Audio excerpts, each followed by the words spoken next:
it conducts information.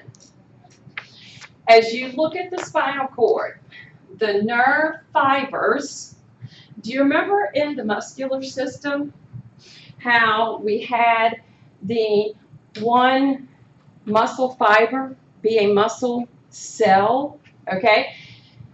The axons are going to be a nerve fiber, okay? So the nerve cell body,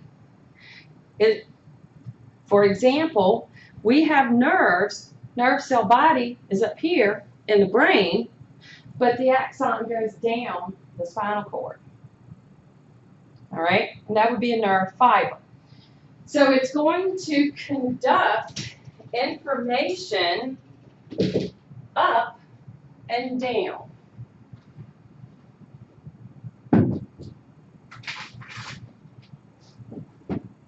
And I always have a problem making it stay here. That's why that part's broken, because I broke it. All right, so I didn't mean to. It kind of fell over. So, okay.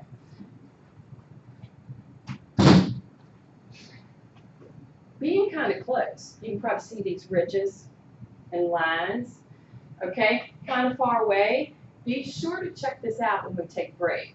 Okay, come up and kind of note these ridges and lines that they're trying to represent. Okay, and then note that they're showing this extension coming off and exiting between vertebrae, because this is going to be a nerve, all right, that'll come around and serve a certain part of the body, all right? So, the conduction, the movement of the information, it will conduct sensory information up the spinal cord and send motor information down the spinal cord. Now, sensory information, what does that bring to mind? Smell. Touch. Sight. Hearing.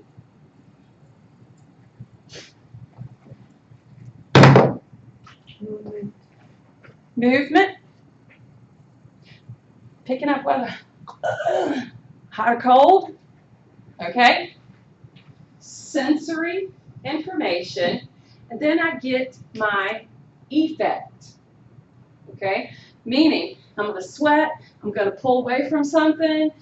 I'm going to be pushing something across the page. I'm getting some type of an effect. Okay? So it takes information, sensory, sends it up. We get a response, carry out the effect. We have to have somewhere that information gets integrated. So if sensory information goes up, and we have to make sense of it so that we can get the proper response, we're going to have areas of the brain that are going to do that. You're going to learn that as we talk about this information that goes in and responses that go out, we're going to have information be processed in different areas of the brain and brain stem. All right? In some cases, information that goes in can actually be integrated or understood simply at the level of the spinal cord. Meaning, the brain doesn't always have to be involved. It registers it, it acknowledges it, but your response actually is from the level of the spinal cord. Locomotion, a pattern generator. How many of you remember learning how to walk? Now, you know, I'm convinced that learning how to walk is the reason that diapers are padded. Okay? So, learning how to walk, if you've ever watched a little one learn how to walk, it's very awkward. Okay? And very clumsy. Well, one of the reasons for that is, first of all, their heads are really big. Okay? That's because the children have to grow into their head, believe it or not. I know. Y'all probably already know that. But, you know, so they're wobbly. All right? So the muscles not only have to learn the activity, but they've also got to grow and develop to meet that activity. So we find that we get some pattern generators, basically certain groups of neurons, and they can coordinate repetitive sequences.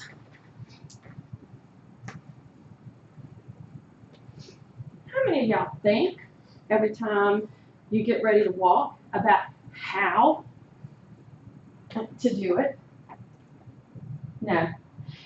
That's already been trained. That happened very early in life. We don't have to worry about that anymore. That's kind of cool. Then reflexes.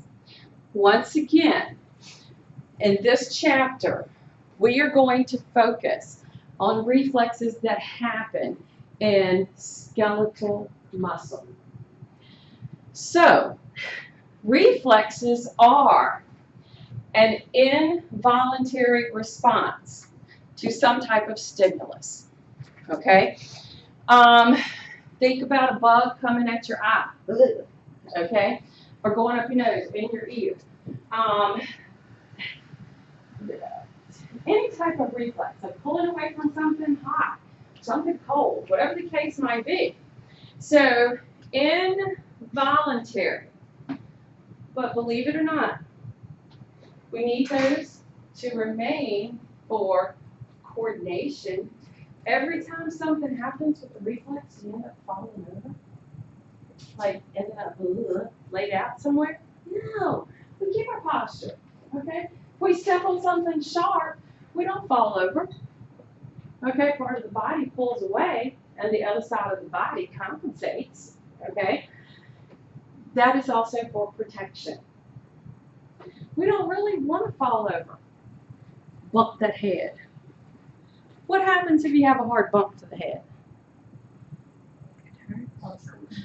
Hurt. Okay? We're shaking the brain around and hitting it against that hard bone. We don't want to do that. Trust me on that. Okay? Ever seen a real brain? They're cool. Okay? And they're squishy. And they're wet. And they're squiggly and all that sort of stuff. But it's very important tissue. We don't want to damage that. Not by any stretch of the imagination. So, the spinal cord. Your nervous system, the makeup of it, the transmission of information, the reflexes we get, even when we get to the brain, the amount of information going in is tremendous. Luckily, we don't have to pay a lot of attention to it, but in the spinal cord, we break it up.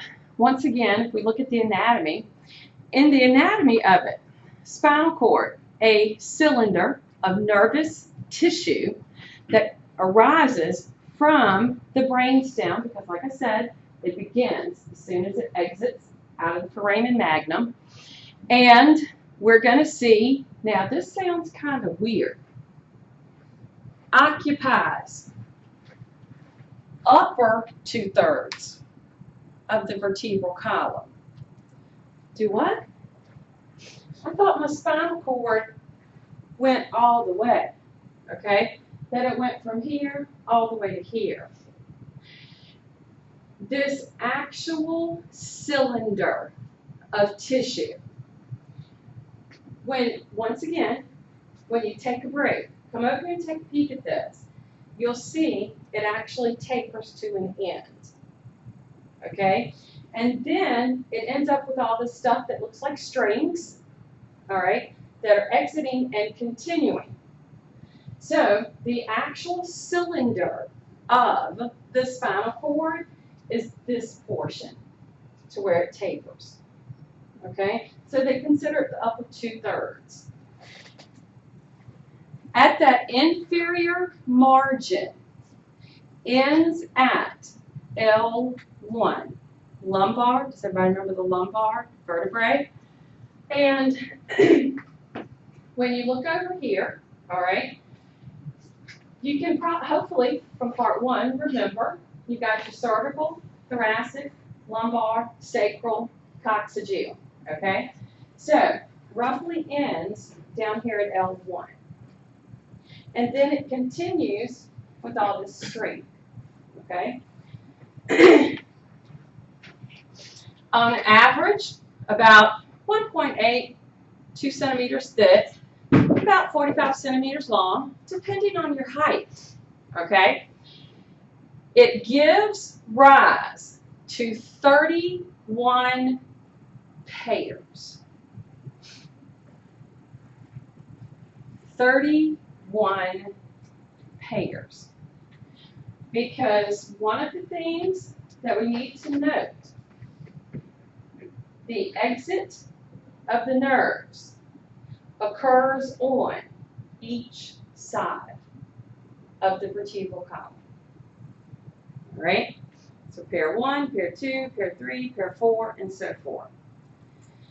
Because we service the left side of the body and the right side. Okay?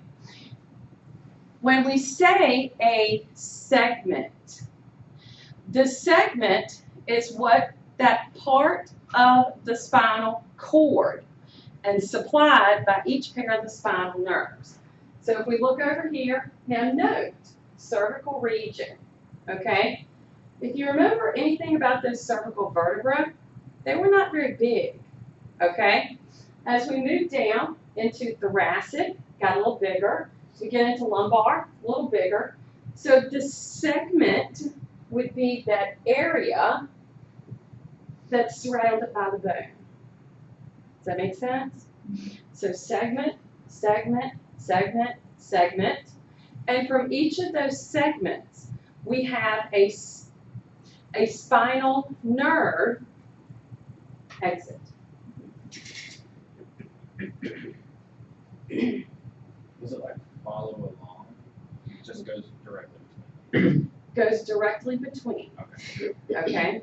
Because when those vertebrae, when you have one articulate to the next, if you remember, they lined up rather nicely, but there were tons of holes. The foramen, does everybody remember that? That existed on those vertebrae. You had them to the front, to the back, and to the sides. Lateral, medial, anterior, posterior.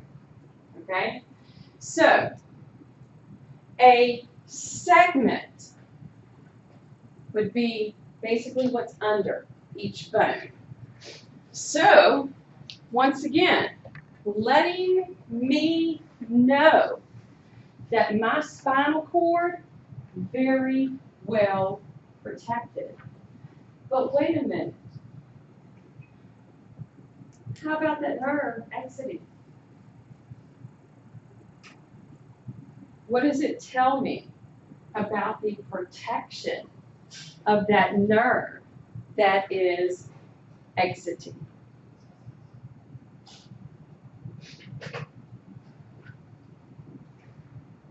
That is